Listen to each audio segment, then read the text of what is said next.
Hello नमस्कार दोस्तों, अगर आप लोगों का भी प्लान है चार धाम यात्रा करने का, बद्रीनाथ, केदारनाथ, हरिद्वार और जगन्नाथपुरी, तो अगर आप प्लान करना चाहते हो किस तरीके से आपको रुकना है, खाने की क्या व्यवस्था है, आज के इस वीडियो में आप लोगों को बताने वाला हूँ किस तरीके से आप केदारनाथ की यात्रा कर सकते हो। काफ़ी कम से कम बजट के अंदर टूर प्लान किया आएगा, कैसे जाए, कहाँ रुके, क्या खाए। जो हेलीकॉप्टर है, काफ़ी लोग हेलीकॉप्टर के मारे जो केदारनाथ की यात्रा करते हैं, हेलीकॉप्टर का क्या प्राइस है, हेलीकॉप्टर किस तरीके से बुकिंग कर सकते हैं, ऑनलाइन या ऑफलाइन, और कोरोना के क्या गाइडलाइंस है, और ये कब खुलेगा केदारनाथ। तो चलिए बिना लेट करते हुए आज का वीडियो स्टार्ट। हेलो सर, नमस्कार दोस्तों, welcome back to smart Deepak vlog YouTube channel. तो आज के इस वीडियो में आप लोगों को करवाने वाला हूं श्री केदारनाथ जी की यात्रा। केदारनाथ धाम काफी प्रसिद्ध धाम है, जो कि जहां पे काफी लाखों की संख्या में भक्त जाते हैं भोलेनाथ के दर्शन करने के लिए। जो केदारनाथ जाने का क्या समय, किस तरीके से आप जा सकते हो, सब कुछ आज के इस वीडियो में मैं बताने वाला हूं। तो चलिए सबसे पहले स्टार्ट करते हैं केदारनाथ किस तरीके से जाया जाए। अगर आप आते हो केदारनाथ बाय ट्रेन, तो उसके लिए आपको हरिद्वार और ऋषिकेश और देहरादून 3 स्टेशन है, जिसमें से सबसे बेस्ट तो मेरे हिसाब से रहेगा हरिद्वार। आप हरिद्वार आ जाइए। हरिद्वार से आपको जाना होगा 250 किलोमीटर दूर सोनप्रयाग। सोनप्रयाग के लिए बस किस तरीके से मिलेगी, जो बस की टिकट है वो किस तरीके से बुक होगी, ये आपका सवाल जरूर होगा। तो अगर आप सोनप्रयाग जाओ तो आप केदारनाथ, जब आप हरिद्वार रेलवे स्टेशन से उतरो तो उसके बाहर की तरफ आप चले जाना। टिकट काउंटर पर काफ़ी ऑनलाइन बुक करने वाले मिल जाते हैं, उनसे बुक करवा लेना। 250 किलोमीटर का ट्रेवल करना है, तो जो कि हरिद्वार से सोनप्रयाग की तरफ है। तो सोनप्रयाग के लिए आप ऑनलाइन टिकट करवा लीजिए, नहीं तो आप वहां से बस स्टैंड पर चले जाइए। बस स्टैंड के बाहर भी काफी सारे काउंटर है, तो आप वहां से भी जो ऑनलाइन टिकट है वो बुक करवा सकते हो। तो वहां से आप टिकट बुक करवाने के बाद बस स्टेशन से सोनप्रयाग के लिए चले जाइए। 250 किलोमीटर का रास्ता है। अब बात करते हैं जो लोग आना चाहते हैं एयरपोर्ट के माध्यम से, हवाई जहाज के माध्यम से, उनके लिए क्या है। उनके लिए आप लोगों को आना होगा देहरादून एयरपोर्ट। देहरादून से आप लोगों को सोनप्रयाग के लिए बस मिल जाएगा, नहीं तो आप हरिद्वार और ऋषिकेश चले जाना, वहां से तो डायरेक्ट बस जरूर मिल जाएगा। अगर आप हरिद्वार आओ तो एक आपका फायदा ये होता है कि आप हरिद्वार में घूम भी सकते हो, हरिद्वार में स्नान भी कर सकते हो। हरिद्वार में घूमने के लिए काफ़ी जगह तो आप आ सकते हो, मैं इसीलिए आप लोगों को बता रहा हूँ हरिद्वार। सोनप्रयाग आओ तो आपको शायद काफ़ी ज़्यादा टाइम लग सकता है। वहाँ से बस के माध्यम से 250 किलोमीटर 7 से 8 घंटे में ट्रेवल होता है, तो इसलिए आप काफ़ी ज़्यादा थक गए होंगे। तो आप लोगों को सोनप्रयाग में रुकने की व्यवस्था मैं बता दूं। सोनप्रयाग में अगर आप रुकना चाहो तो वहाँ आप लोगों को 1 रात और 1 दिन रुकने के लिए जो प्राइस है 800 से 1000 रुपये के बीच में। अगर आप अप्रैल से सितंबर के बीच में जाओ, क्योंकि जो केदारनाथ टेम्पल है वो अप्रैल से सितंबर के बीच काफ़ी लाखों श्रद्धालु आते हैं वहाँ ट्रेवल करने के लिए।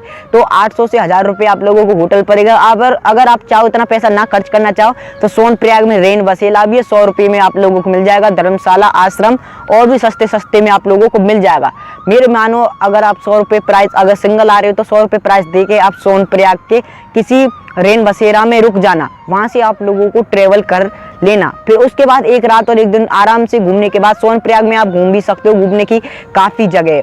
तो वहाँ से आप लोगों को 3 किलोमीटर और जाना होगा, जो कि आप अपने प्राइवेट कार के माध्यम से जा सकते हो।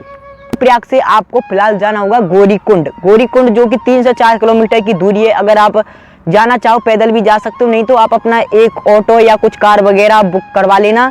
तो वहाँ से आप अपने प्राइवेट कार के माध्यम से चले जाना सोनप्रयाग से गौरीकुंड में आपको दर्शन कर लेना है गौरीकुंड टेम्पल का। गौरीकुंड माता का टेम्पल है, आप वहाँ पे अच्छी तरीके से दर्शन करके भोजन वगैरह आप नीचे खा लीजिए, नहीं तो रास्ता में आपको दिक्कत हो सकती है। वैसे तो दिक्कत नहीं है, वहाँ खाने पीने रहने की सब व्यवस्था है, आप वहाँ से खा लेना जो भी आपका हो। तो नेक्स्ट बात करते हैं, अब आप लोगों को गौरीकुंड से जो केदारनाथ की यात्रा वो स्टार्ट होती है। जो केदारनाथ यात्रा है वो 16 किलोमीटर की यात्रा है। तो केदारनाथ जाने के लिए 16 किलोमीटर की आप लोगों को यात्रा तय करनी होगी, वो भी पैदल जा सकते हो, घोड़ा के माध्यम से जा सकते हो, बग्गी भी जाती है, और खास करके हेलीकॉप्टर भी जाता, जो कि ज़्यादा टाइम नहीं लगेगा, आपको ले भी जाएगा। अब मैं बताता हूँ हेलीकॉप्टर आप किस तरीके से जाओगे। तो हेलीकॉप्टर की जो प्राइस है वो आप ऑनलाइन तो बुकिंग करवा लीजिए। अगर जाओ तो ऑनलाइन बुकिंग करवाने से आपको ये फायदा रहेगा, आपको टिकट भी काफ़ी आसानी तरीके से मिल जाएगा। अगर आप केदारनाथ टेम्पल जाकर दर्शन करके फिर वापस आना चाहते हो हेलीकॉप्टर में, तो उसकी प्राइस है 6000 रुपये। 6000 रुपये प्राइस है इसकी। अगर आप एक टाइम ऊपर जाना चाहो तो 2500, 3000 इस तरीके से कोई प्राइस है, तो आप देख लेना अपने हिसाब से, काफ़ी सस्ता है। अगर आप बग्गी घोड़ा वगैरह में जाओ 7,000-8,000 रुपये आप लोगों का जो खर्चा है वो आ सकता है। इस तरीके से आप चले जाना केदारनाथ टेम्पल की ओर। और अब पैदल यात्रा की बात करते हैं। पैदल यात्रियों के लिए काफ़ी सुविधा भी है, जो आप पैदल पैदल जाओ। मैं बता देता हूँ आप लोगों को 16 किलोमीटर तय करने में कितना समय लग सकता है। 16 किलोमीटर तय करने के लिए पैदल पैदल आप लोगों को टाइम लग सकता है 7 से 8 घंटे में नॉर्मल बता रहा हूँ। आप 10 घंटे मान के चलिए, आराम से जाइए। रास्ते में पानी खाने पीने की सब व्यवस्था है। और केदारनाथ में रुकने के लिए पहाड़ों के ऊपर लोगों के लिए बेस कैंप भी बनाया गया है। जो बेस कैंप की जो प्राइस है रुकने के लिए, आप एक साथ 6 जने उसके अंदर रह सकते हो। उसकी जो प्राइस है वो है 300 रुपये। 300 रुपये मात्र आप लोगों को पे करना होगा। उसके बाद आप केदारनाथ टेम्पल पे चली जाइए। फिर वहाँ से आप लोगों को रहने के लिए होटल भी मिल जाएगा, रेन बसेरा मिल जाएगा, 1000 रुपये तक है। और खाने पीने की बात कर लेते हैं। जो वहाँ पे थाली है लंच और डिनर, उसकी जो प्राइस है वो है 200 रुपये। 200 रुपये आपकी जो प्राइस है वो आप लोगों को लगेगा खाने की, चाहे आप लंच खाओ डिनर खाओ। और जो ब्रेकफास्ट है उसका जो प्राइस है वो है 100 रुपये। खाने पीने के बाद आपको केदारनाथ टेम्पल चले जाना है। केदारनाथ टेम्पल जो सुबह सुबह ओपन हो जाता है, 5 बजे ही ओपन हो जाता है। जो केदारनाथ की जो आरती होती है केदारनाथ टेम्पल की, वो है 6 बजे से, सुबह 6 बजे आरती होती है और शाम को 5 बजे आरती का समय। अब अगर आप आरती के समय जाओ तो आप अंदर नहीं जा सकते, बाहर से ही आप लोगों को आरती के दर्शन करने होंगे। इसके बाद आप लोगों को वहाँ पे केदारनाथ टेम्पल पे प्रसाद मिल जाएगा, जो छोटा बड़ा और मीडियम 3 प्रकार के प्रसाद है। 100, 200, 300 रुपये के प्रसाद है। प्रसाद तो आप जा रहे हो, अब आपको लाना ही पड़ेगा, नहीं लाओ तो कोई बात नहीं है। प्रसाद तो अपने साथ लेकर ही आना पड़ेगा अगर आप केदारनाथ जा रहे हो। 100, 200, 300 रुपये इसकी प्राइस है। आप चले जाना, वहाँ से प्रसाद पूछ लेना और ले लेना। इन सबको दर्शन करने के बाद आप लोग वहाँ से वापस आने में लग सकता है। अब मैं आप लोगों को बता दूं वहाँ पे आपको टाइम कितना लगेगा। अगर आप प्लान बना के जा रहे हो केदारनाथ के लिए, उसके लिए आप लोगों को जो टाइम है वो 4 दिन का लगेगा। किस तरीके से?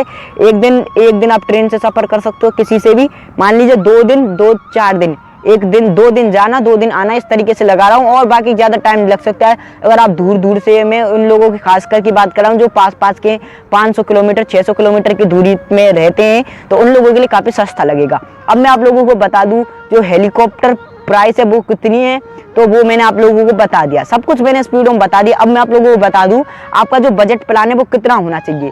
एक 1 पर्सन का जो बजट प्लान है वो है 3 से 4 हज़ार रुपये के बीच आराम से हो जाएगा। अगर एक आदमी आओ, अपने फैमिली के साथ आओ तो 8 से 10 हज़ार रुपये खर्च हो सकता है। फैमिली में 4 पर्सन तो